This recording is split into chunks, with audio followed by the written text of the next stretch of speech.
Welcome everybody, it's again Mr. Walid Al-Jayusi, the teacher of science.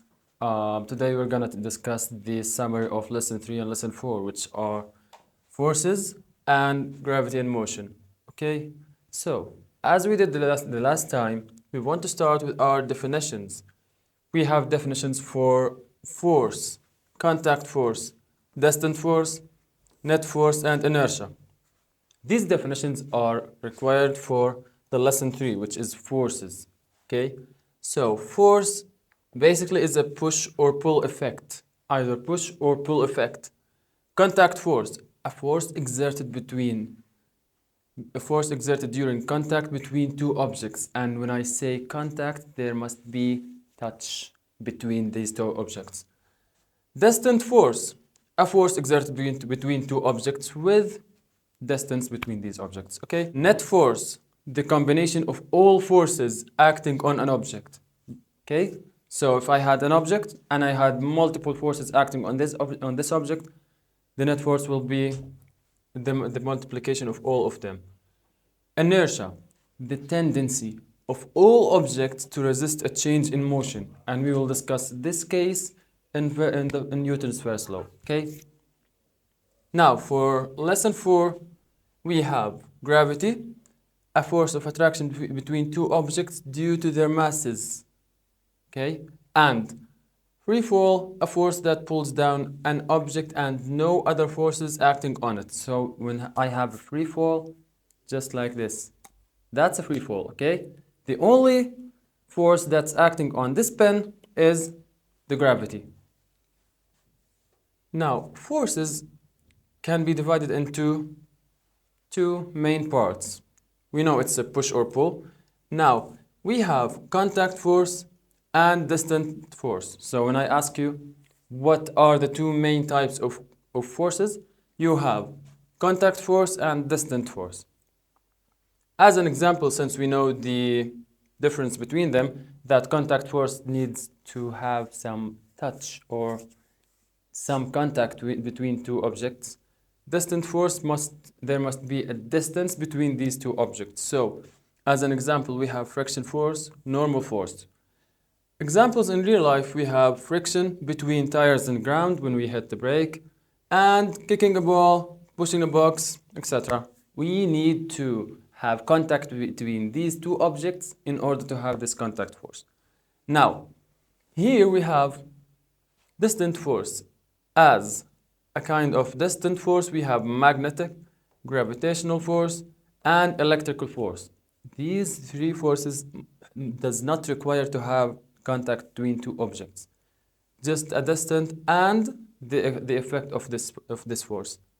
Examples in real life: magnetic pull in a metal coin, gravity between Earth and Moon. Deal? Now, as we want to talk about the net force, we must know that forces can be balanced only when the net force equals 0, which means when the net force equals 0, this means it's what? It's balanced. And unbalanced forces happens when the net forces does not equal 0. Would you like to see this example? See. Here we have this object, this box.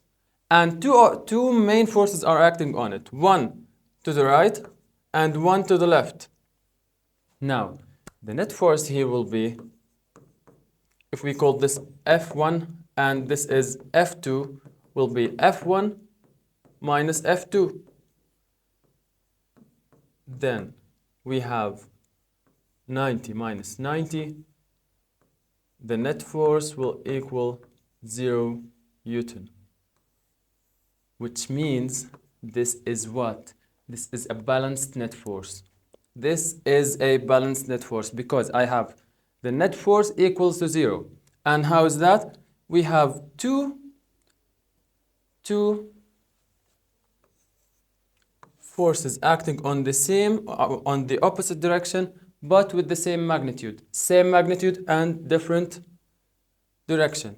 So I have here the net force equals 0. Now here, we have the same object and I have 100 Newton to the left to the right, excuse me, and 70 Newton to the left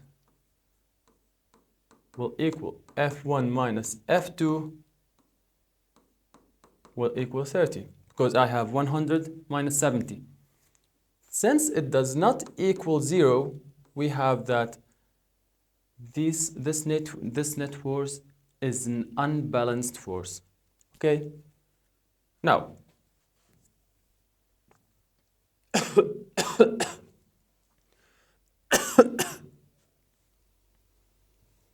Newton's first law, and you need to know the text of the Newton's first law.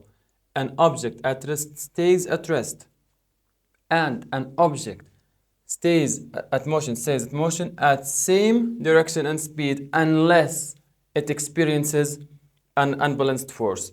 Which means if I had this pencil hanging right here, it will never move unless I did this.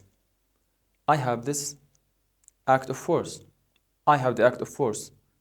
Now here it's stable because no unbalanced force is acting on it. But if I did this, the force of gravity made it move.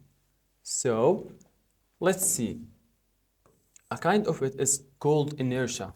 And as I told you, we will discuss it when we reach Newton's first law. Examples: when a bus hits brakes, all passengers move forward, which means when this bus hits brake, everyone goes straight forward.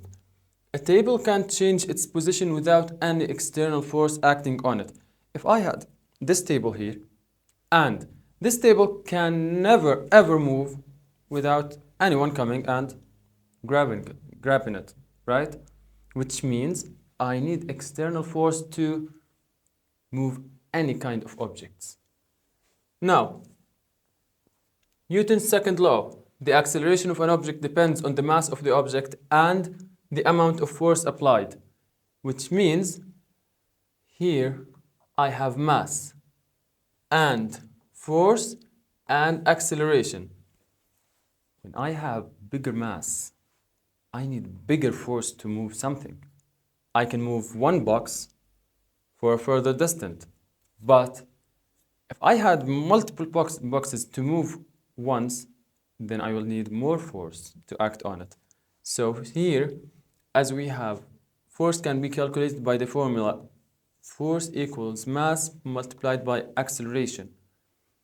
F equals m multiplied by a. And as we know, force is measured in the unit of Newton.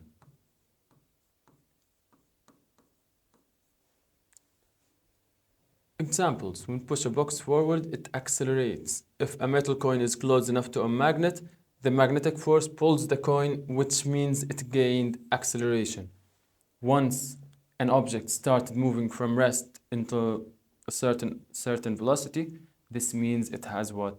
It has acceleration. Newton's third law: whenever one object exerts force on a second object, the second object exerts an equal and opposite force on the first.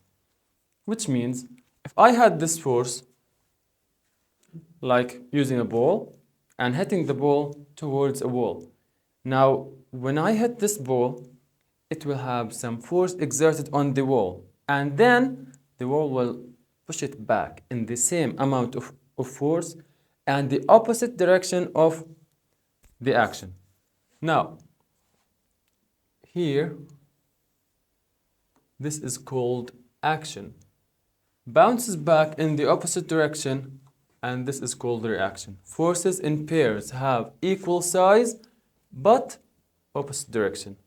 This is important, okay? Make sure to pay attention to this note.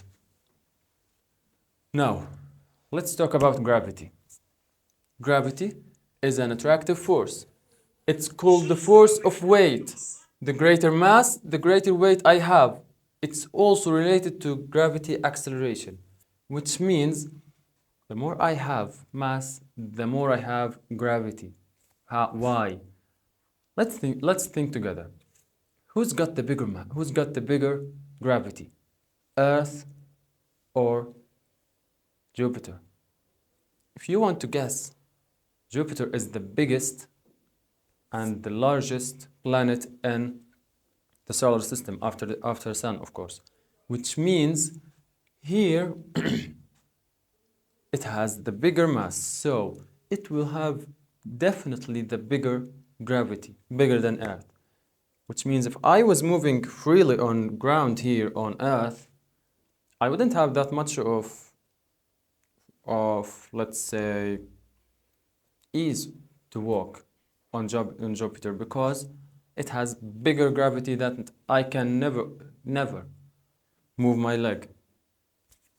Now, the formula we use to calculate the weight of an object is weight force, which is Fw, equals mass m multiplied by g.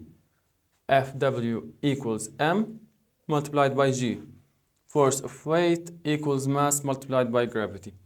Now, as we know, since we are talking about force, it's calculated by the unit Newton. Now, g is the gravity acceleration of Earth. Now, we have gravity of Earth equals 9.8 meter per second square.